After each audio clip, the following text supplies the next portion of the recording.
Grey list से छुटकारा, पाकिस्तान को 100 अरब रुपए से ज्यादा का फायदा। डीजीआईबी के अहसन इकदामात। इंटेलिजेंस ब्यूरो ने पाकिस्तान को एफएटीएफ की ग्रे लिस्ट से निकालने के लिए 47 इंतहाई हसास फाइनेंशियल रिपोर्ट्स और 91 अहम तरीन फाइनेंशियल इंटेलिजेंस मालूमात एंटी मनी लॉन्ड्रिंग एजेंसियों से शेयर की, जिन पर अमल दरामद से पाकिस्तान ग्रे लिस्ट से निकल गया और पाकिस्तान को 100 अरब रुपए से ज़्यादा का फ़ायदा हुआ। ये इंकशाफ अहम माशी सिक्योरिटी ऑपरेशंस 2022 से 2023 की रिपोर्ट में शाया किया गया है। दस्तावेज़ात के मुताबिक एफएटीएफ के मुतालबे पर इंटेलिजेंस ब्यूरो ने एंटी मनी लॉन्ड्रिंग और दहशतगर्दों की माली मुआविनत के हवाले से financial monitoring unit, FIA, state bank of Pakistan, FBR, NACTA, वजारत खारजा, security exchange commission of Pakistan और वज़ीर आज़म हाउस को हसास मालूमात और सबूत फराहम किए। IB ने मुल्क भर में 187 मशकूक करेंसी एक्सचेंजों की निशानदही की, जिन्होंने हवाला हुंडी के जरिए करोड़ों रुपए की मशकूक ट्रांजैक्शनें की। कलदम और दहशतगर्द तंजीमों TTP, Balochistan liberation army, Balochistan liberation front और तहरीक तालिबान सवात की तरफ से गुज़िश्ता रमज़ानुल मुबारक और ईद उल अज़हा के मौके पर 57 करोड़ 90 लाख रुपए इकट्ठे किए गए, जबकि मज़कूरा कलदम और दहशतगर्द तंजीमों ने दहशतगर्दी की कार्रवाइयों के लिए भद्दाखोरी, राहज़नी और अगवा बराए तावान के जरिए बड़ी रकम हासिल की। IB ने दीगर कानून नाफिज करने वालों के साथ मिलकर इंटेलिजेंस बेस्ड ऑपरेशंस किए, जिनमें मनी लॉन्ड्रिंग और दहशतगर्दों की माली मुआविनत के लिए इस्तेमाल की जाने वाली 4 अरब 78 करोड़ की रिकवरी की गई। IB हुकाम की सरबराही में ऑपरेशंस में तोरखम बॉर्डर के जरिए भारी मिकदार में सोना, जेवरात और असला पाकिस्तान से बाहर स्मगल करने की कोशिश नाकाम बनाई गई।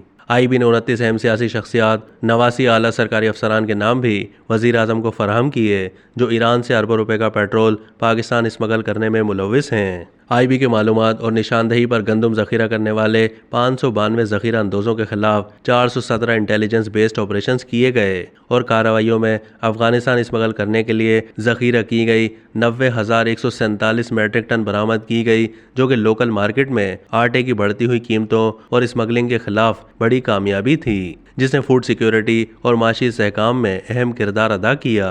इंटेलिजेंस ब्यूरो की निशानदही पर महकमा खुराक के 259 करप्ट अफसरान के खिलाफ कार्रवाई की गई।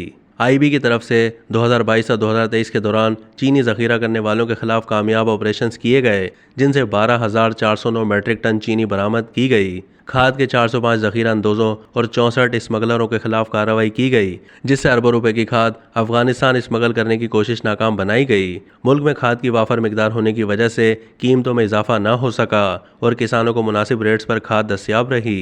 इन ऑपरेशंस और इनमें होने वाली बरामदगियों के बाइस पाकिस्तानी मईशत को 100 अरब रुपए से ज़ायद का फ़ायदा पहुँचा। IB रिपोर्ट्स पर ही मुल्क भर में इंसानी स्मगलरों के खिलाफ मुल्क की सतह के सबसे बड़े ऑपरेशन को शुरू किया गया, जिसके नतीजे में ह्यूमन स्मगलिंग का सबसे बड़ा नेटवर्क चलाने वाले इंसानी स्मगलर फतह वल्द ज़ाहिर शाह को गिरफ्तार किया, जो हज़ारों अफराद को ईरान के जरिए गैर कानूनी तौर पर यूरोप भिजवाने में मुलव्विस था और जिस पर सैकड़ों केसेस रजिस्टर्ड थे। ज़राए के मुताबिक DGIB फवाद असदुल्ला ने इन हसास रिपोर्ट्स की तैयारी और ऑपरेशंस के लिए अपनी सरबराही में एक खुसूसी टीम बनाकर टास्क मुकम्मल कराए। IB के 11 अफसरों की सदारती अवार्ड के लिए नामजदगी भी इसी कारकर्दगी और कामयाबी की वजह से हुई। अब तक के लिए इतना ही। मज़ीद मालूमात के लिए डेली जंग के YouTube चैनल को सब्सक्राइब कीजिए।